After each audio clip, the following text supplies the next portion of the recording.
Capítulo 15. La gran analogía humano-débica. En el primer volumen de este tratado esotérico tratábamos de responder a una de las incógnitas espirituales más interesantes desde el ángulo oculto, la que hace referencia al sexo de los ángeles, llegando a la conclusión de que existe un sistema generativo en la vida de los mismos que permite su perpetuación en el tiempo y que, por tanto, han de existir forzosamente ciertos atributos etéricos específicos cuya misión es precisamente atender la continuidad de vida de las especies o familias angélicas a través de determinadas formas específicas. Guardando una estrecha relación analógica con los seres humanos, los ángeles utilizan el principio universal de generación para reproducirse, aunque no de manera similar a la de los hombres, por cuanto las características del reino son diferentes, pues, como sabemos, las formas débicas son etéricas y constituyen centros individualizados de energía cósmica, debiendo tener presente que el éter, como esencia de creación, llena todos los planos del universo, y que la idea de los contactos físicos establecidos entre hombres y mujeres en el sentido de la generación se convierten en conjunciones magnéticas en lo que respecta a la vida de los ángeles. Solo los devas que están por debajo de la evolución humana, como la mayoría de los espíritus de la Tierra y los ángeles lunares, poseen ciertos atributos generativos parecidos a los que utilizan los seres humanos, escapando por completo a nuestra consideración intelectual la manera como se reproducen los ángeles superiores que rigen los reinos de la naturaleza, los que construyen los cuerpos físicos, astrales y mentales de la raza humana y los que vivifican las especies superiores de los reinos subhumanos en evolución. Sin embargo, utilizando el principio hermético de analogía que rige nuestras investigaciones esotéricas, aceptamos íntegramente el hecho de que todas las entidades angélicas del universo se reproducen cíclicamente, que poseen un sistema generativo que les es propio y que utilizan a este fin ciertas polaridades eléctricas o magnéticas más allá del alcance de nuestro humano entendimiento. La edad de los devas. Siendo así, habremos de admitir lógicamente que los ángeles están sujetos también a un proceso de evolución en el tiempo universal y que por inmenso que sea el ciclo expansivo de sus vidas inmortales, este ciclo estará condicionado por las leyes augustas que regulan la edad o el tiempo de permanencia dentro de una forma débica o angélica determinada. El hombre evoluciona a través de la forma por el sistema de crecimiento interno y por la ley kármica de renacimiento. Los ángeles evolucionan por medio de la energía y por un sistema misterioso de renovación incesante de sus atributos creadores. El hombre va del instinto a la intuición pasando por el intelecto, y a medida que avanza en el tiempo las formas físicas, emocionales y mentales que utiliza son cada vez más sutiles. El ángel surge sin esfuerzo del éter, siguiendo un impulso natural, técnicamente, energía, que le transmite la propia divinidad. Tal estímulo, acrecentado conforme avanza la evolución universal, permite creaciones o construcciones cada vez más bellas e incluyentes en la vida de la naturaleza, dado que, tal como hemos ido explicando en otras partes de este tratado, el hombre piensa y el ángel construye, es decir, que existe una permanente conjunción humano-débica, admirablemente sintetizada en el conocido aforismo esotérico: la energía sigue al pensamiento. Por tanto, si seguimos el hilo de todos estos razonamientos que nos sugiere el principio de la analogía, deberemos aceptar la idea de que los ángeles poseen también una edad cíclica que puede ser medida a partir del momento en que iniciaron determinado ciclo de vida bajo la forma específica de una definida familia o especie dentro del maravilloso mundo angélico. La pregunta esencial, incisiva y directa debería ser forzosamente esta: ¿qué cómputos de tiempo rigen la vida de los ángeles?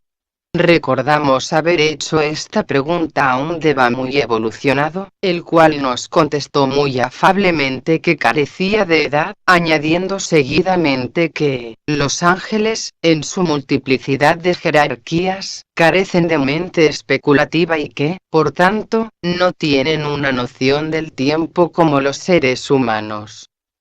Los factores que originan la sensación de tiempo, prosiguió el Deva, son el esfuerzo, la lucha, la impaciencia y la fatiga, condiciones propias de los cuerpos sujetos a gravedad y a la densidad del aura planetaria, de la que extraen sus capacidades naturales de vida y de experiencia.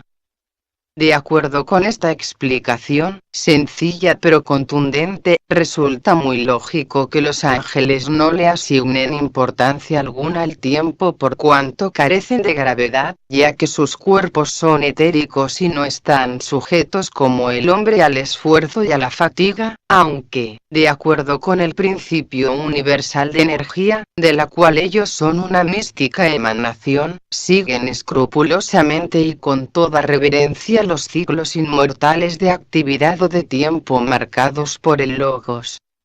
Analizadas estas ideas muy profunda y analíticamente, cabría admitir que el ciclo de vida o edad cronológica de un Deva dependerá de su grado particular de evolución, es decir, de la sutilidad del éter en donde vive inmerso y que condiciona su velocidad de desplazamiento por los espacios siderales, teniendo en cuenta, según nos fue revelado, que la velocidad normal o natural de movimiento en un Deva altamente evolucionado dentro de nuestro universo es la de la luz, es decir, de 300.000 kilómetros por segundo, la unidad de velocidad utilizada en los cálculos astronómicos.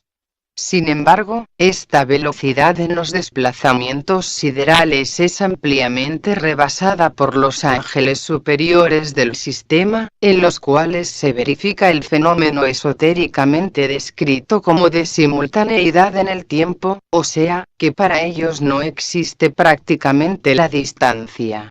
Por decirlo de alguna manera, estos excelsos Devas o ángeles superiores constituyen, misteriosa e incomprensiblemente, el espacio y rigen desde las insondables oquedades del mismo todos los fenómenos que pueden ser registrados en el tiempo. Hay, por tanto, desde el ángulo esotérico, una directa relación de analogía entre el principio de gravedad, la velocidad de movimiento por el espacio y la edad de los Devas. El principio de gravedad, porque siempre es un indicio de substanciación material, indicando peso, dificultad de traslación, esfuerzo y fatiga. El movimiento de traslación, porque viene condicionado por la mayor o menor sutilidad del éter que entra en la composición de las formas o de los cuerpos, y la edad cronológica, porque, por su naturaleza, es una extensión en el tiempo, pudiendo decirse que un ciclo de tiempo será tanto más amplio y dilatado cuanto menor sea la gravedad de los cuerpos y mayor la velocidad de movimiento. De acuerdo con el sentido de estas ideas, las investigaciones ocultas nos han permitido entrever la edad media de los Devas más cercanos a la evolución espiritual de la humanidad. Esta edad se rige por una constante matemática que podría ser representada así. Hombre es a 1 lo que Deva es a 360, es decir, que por cada año que viva el ser humano, los Devas viven 360, no siendo en manera alguna arbitrarias estas cifras, ya que corresponden a la división por grados de cualquier círculo geométrico en la vida de la naturaleza. Así, si esotéricamente se le asigna a la vida física de la humanidad una duración media de 72 años, que corresponde cíclicamente a un grado de meridiano dentro del gran círculo precesional de los equinoccios. La edad media de los devas será de 72 por 360 igual 25.920 años, abarcando la totalidad de un ciclo terrestre de retrogradación, es decir, de una traslación completa por las inmensas franjas de los cielos, condicionadas por las 12 constelaciones del zodíaco. La edad cíclica de 25.920 años terrestres con respecto a los devas más cercanos a la evolución humana nos dará una idea de su enorme poder de extensión en el tiempo y, paradójicamente, de su extraordinaria capacidad de vivir fuera del tiempo. Las enormes cifras antes descritas serán considerablemente aumentadas cuando se hace referencia a los ángeles superiores del sistema y a los ángeles planetarios que rigen los reinos, las razas y las especies, los cuales pueden persistir cíclicamente bajo la misma forma angélica cantidades astronómicas de años luz en el tiempo, que naturalmente no podremos precisar, pero que imaginamos estarán regidas por unas constantes cósmicas relacionadas con la vida logoica dentro de nuestro sistema solar. Ahora bien, la constante periódica de 72 años con respecto al ser humano, no olvidemos que el número 72 igual 7 más 2 igual 9 tiene que ver con la conocida sentencia esotérica: el 9 es el número del hombre, y el grado de acercamiento al mundo etérico de las formas substanciales en la vida de la naturaleza por parte de los devas, que es otra constante matemática sometida a nuestra consideración, podría facilitarnos algunos indicios acerca de la edad probable de los elementales constructores o espíritus de los elementos. Nota: en el primer volumen de este tratado esotérico sobre los ángeles, titulado Las fuerzas ocultas de la naturaleza, llegábamos a la conclusión de que místicamente el 9 era también, en orden de rayos actuantes, el número del ángel. Si reducimos a un número dígito las cifras que constituyen las edades cíclicas de los devas, corroboraremos aquella afirmación. Veamos. 1. 360 años. 3 más 6 más 0 igual 9. 2. 25.920 años. 2 más 5 más 9 más 2 más 0 igual 18 igual 1 más 8 igual 9.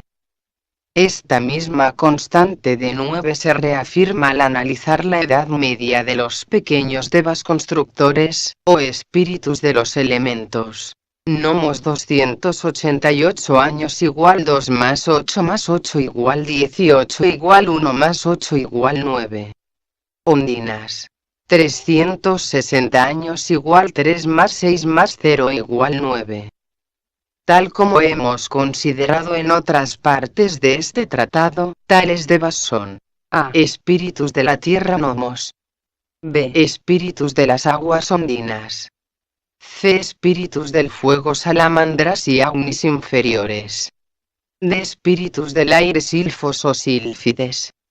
Ocupando cada uno de tales grupos una zona etérica determinada de entre las 4 que integran el plano físico, es decir, a. Cuarto subplano físico subetérico o primer éter, nomos.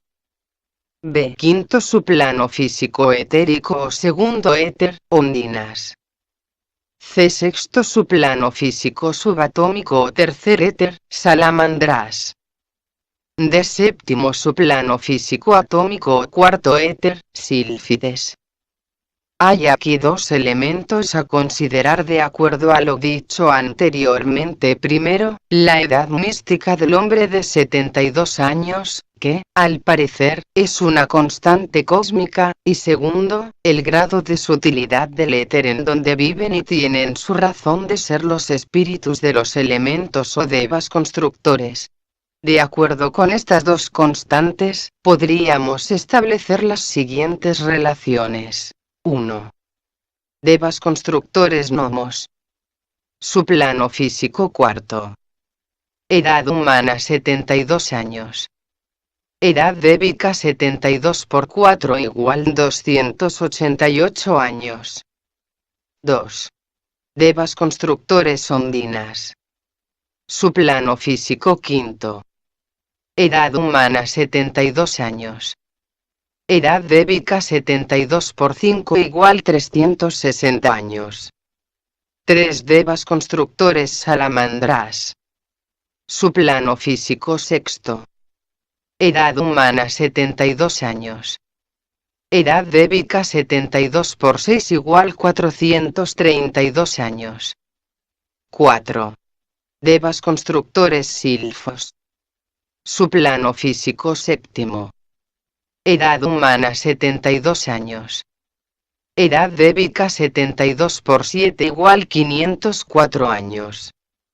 Esta es, a nuestro entender, la edad media de los devas constructores, o espíritus de los elementos, debiendo tener en cuenta que esta edad media es solamente una simple medida de indicación, lo mismo que la edad media de 72 años ha sido entresacada avisando la vida entera de la humanidad y no la unidad aislada que es el hombre. No podemos decir, por tanto, que un silfo del aire deba vivir inevitablemente 504 años, sino que esta es la edad media que corresponde al ciclo de vida de la especie a la cual pertenece, lo cual quiere significar que habrá sílfides que vivirán más de 1000 años y que otras no llegarán a los 300, dado que, según hemos podido observar durante el curso de nuestras investigaciones ocultas acerca del mundo débico, los espíritus integradores de los elementos del plano físico están sujetos a las enfermedades, a la vejez y a la muerte, aunque todo ello se realice en forma muy diferente a la de los seres humanos. Nota. Salamandras. 432 años igual 4 más 3 más 2 igual 9. Sílfides 504 años igual 5 más 0 más 4 igual 9. La reencarnación de los devas. La exposición de estas ideas nos obliga a formulamos otra muy interesante pregunta desde el ángulo esotérico. ¿Reencarnan los devas? Es decir, ¿están ellos, al igual que nosotros, atados inexorablemente a la rueda de samsara que rige la ley kármica de muerte y nacimiento? Bien, esta pregunta podría ser contestada afirmativamente, ateniéndonos al principio de analogía que rige para nuestro universo de segundo rayo, aunque teniendo en cuenta que la muerte y el proceso de renacimiento pueden ser radicalmente distintos a tal como los verificamos los seres humanos, desde el ángulo puramente físico y sin otras medidas de consideración que las que nos suministran nuestros 5 sentidos corporales y nuestro grado de percepción mental. Deberemos tener en cuenta, ante todo, que la muerte como fenómeno de extinción física y posterior proceso de desintegración de la forma no opera en los niveles etéricos por cuanto es en estos niveles precisamente a donde van a parar todos los residuos etéricos que se liberan de los cuerpos físicos densos en proceso de desintegración. Hay que observar, sin embargo, que pese a la sutilidad del éter en donde viven inmersos los elementales constructores, siempre será perceptible a la visión esotérica un intervalo de descanso, aunque mucho menos prolongado que en el caso de los seres humanos. Una especie de devachan por el que ha de pasar un deva o elemental constructor antes de asumir un nuevo vehículo etérico, teniendo presente, de acuerdo con las leyes infinitas de la evolución, que hay una línea progresiva que lleva a los gnomos a convertirse en ondinas, a las ondinas en salamandras o pequeños aunis del fuego, a las salamandras en sílfides y a las sílfides en devas directores del proceso de construcción de formas en la vida de la naturaleza. Así, podríamos decir que un deva de evolución similar a la de un ser humano espiritualmente integrado lleva tras de sí la experiencia mística de los 4 niveles etéricos trascendidos, de idéntica manera como el hombre superior lleva consigo la experiencia del cuaternario inferior, integrado y trascendido, es decir, del cuerpo físico, del vehículo etérico, de la sensibilidad astral y de la mente concreta. En todos los órdenes de la vida puede hallarse siempre la analogía, ya que en ella se encuentra la clave del conocimiento perfecto. Hay que considerar también que en cada uno de los niveles etéricos del plano físico hay diferentes grados de sutilidad y que cuando hablamos, por ejemplo, del quinto subplano físico, que corresponde al segundo nivel etérico, no nos referimos a que viven allí solamente los elementales constructores o espíritus de las aguas, llamados esotéricamente ondinas, sino que hay una prodigiosa multiplicidad de devas en evolución, desde las simples ondinas hasta los poderosos neptunos que integran con su extraordinaria vida débica los grandes océanos del planeta. Lo mismo puede ser aplicado a los demás niveles etéricos, aunque extendiendo la idea a los subplanos de todos los demás planos del universo, en donde, de acuerdo con la ley de sutilidad de la substancia utilizada en orden a la creación de formas integrantes, habrá que imaginar, si podemos hacerlo, una extraordinaria capacidad de vida débica con facultades y atributos divinos más allá del más elevado entendimiento humano. Consubstancialmente con la idea de renacimiento tenemos la del karma, y es ahí, sobre este punto, donde deberemos aplicar creadoramente la analogía. Nuestro universo en su totalidad es kármico, ya que se halla en proceso de manifestación cíclica en el tiempo, y lo mismo podría decirse de todo universo, constelación o galaxia que pueblan los mares infinitos del espacio. Así, pues, hablar del karma de los devas, sea cual sea su grado de evolución espiritual, no es una mera hipótesis de nuestra mente, sino una certeza total que nace de la aplicación correcta del principio de analogía. Lo único que hay que tener presente, en todo caso, es que el karma de los devas es muy diferente al de los seres humanos. El karma del hombre es crear, a través de la experiencia resultante del contacto con la substancia material de los niveles mental, astral y físico. El del deva es construir, mediante una energía potencial que les es propia, los vehículos de substancia que los reinos de la naturaleza precisan para realizar normalmente su evolución. Hemos discutido este punto en otras partes de este tratado y no vamos a insistir sobre el mismo. Sin embargo, la sutilidad del elemento en que viven inmersas las diferentes jerarquías que constituyen el reino de Viko las ubica, desde el ángulo de vista de la ley del karma, en una pluralidad de zonas mucho menos conflictivas que las humanas y sin el dolor moral y físico que aqueja a las razas y a las especies en nuestro mundo físico. Siempre de acuerdo con la analogía, deberemos admitir, sin embargo, que habrá ciertas zonas de conflicto en los niveles etéricos de todos los planos de la naturaleza en donde exista un punto de contacto débico con la vida de los hombres, singularmente en los niveles psíquicos en donde hace sentir más acentuadamente su presión el guardián del umbral de la humanidad y en donde con mayor intensidad y potencia se manifiestan los devas lunares, sujetos todavía a la atracción inferior del arco descendente de la evolución planetaria y en donde, esotéricamente hablando, hay una permanente lucha o conflicto entre los ángeles de la luz y los ángeles de las tinieblas disputándose, tal como se dice místicamente, la presa del corazón humano.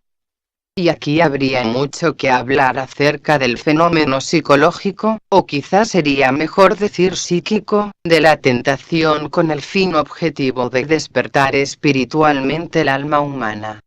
parte importante del karma humano se halla precisamente en la lucha que sostienen dentro de su corazón los devas de la luz y los devas de las sombras, la cual ha dado lugar a la tradición religiosa del ángel guardián y del demonio tentador. Trasfondo de esta épica lucha humana hay que tener en cuenta el karma particular de ambos grupos de devas que, infiltrados en el aura etérica del hombre, penetran en su corazón y le incitan a la lucha en los niveles de la existencia material. Y con respecto al karma, deberemos admitir también, siquiera con carácter de hipótesis, el que tiene que ver con los grandes ángeles del universo y del propio planeta, sujetos a la presión divina y representando estadios de la vida de Dios en los planos o niveles de la existencia material, teniendo en cuenta que la divinidad, pese a ser omnipotente en todos los órdenes de la vida manifestada, no puede llegar a establecer contacto con sus infinitas creaciones sino es a través de sus directos mensajeros, los ángeles.